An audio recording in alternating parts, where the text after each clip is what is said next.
Okay, ನಮಸ್ಕಾರ ಮಂಡ್ಯ. ಇವ್ರು mostly Vijay Prakash sir fan ಅಂತ ಕಾಣುತ್ತೆ. ಓಹೋ ಹೋ ಮಂಡ್ಯ, ಅವ್ರು ನಿಮ್ಮವರು, ನೀವು ಅವರು. ಬರ್ಲಿ. ತಂದೆ ತಾಯಿ ಸಮನಾದ ಎಲ್ಲ ಗುರು ಹಿರಿಯರಿಗೂ, ಅಕ್ಕ ತಂಗಿರಿಗೂ, ಅಣ್ಣ ತಮ್ಮಂದ್ರಿಗೂ, ಎಲ್ಲ ಅನ್ನದಾತರಿಗೂ, ಡಿ ಬಾಸ್ ಸೆಲೆಬ್ರಿಟೀಸ್ಗಳಿಗೂ, ಚಿಕ್ಕ ಕಲಾವಿದ ರೇವಣ್ ಸಿದ್ ಪುಂಡ್ಲಿಕ್ ಫುಲಾರಿ ಮಾಡುವ ನಮಸ್ಕಾರ. ಇನ್ನೇನಣ್ಣ ಹೇಳಿ, ನಾನು ಡಿ ದೇವ್ರ ಮುಂದೆ ಕುಂತಾಗ ಈ ಭಕ್ತರು ಏನಣ್ಣ ಹೇಳಕ್ಕಾಗತ್ತೆ. ತುಂಬಾ ಅಂದ್ರೆ ತುಂಬಾ ಖುಷಿ ಆಗ್ತಿದೆ. ಕಾಟೇರ ಸಿನಿಮಾ ಡಿಸೆಂಬರ್ 29ಕ್ಕೆ ಬರ್ತಿದೆ.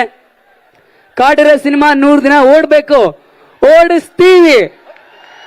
ಅಭಿಮಾನಿಗಳು ಡಿ ಬಾಸ್ ಜೊತೆಗೆ ಜೀವ ಕೊಟ್ಟು ಕಾಟೇರ ಸಿನಿಮಾ 100 ದಿವಸ ಓಡಿಸ್ತೀವಿ. ಸುಮ್ನೆ ಅಲ್ಲಮ್ಮ, ಚಾಲೆಂಜಿಂಗ್ ಸ್ಟಾರ್ ಫ್ಯಾನು, ಗತ್ತು ಗಮ್ಮತ್ತಿಡಿ ಪ್ರಪಂಚಕ್ಕೆ ಗೊತ್ತು. ನನಗೆ ತುಂಬಾ ಇಷ್ಟವಾದ ಸಿನಿಮಾ ನನ್ನ ಪ್ರೀತಿಯ ರಾಮು. ಆಕ್ಚುಲಿ ದರ್ಶನ್ ಸರ್ಗೆ ನಾನು ಬಿಗ್ ಫ್ಯಾನು.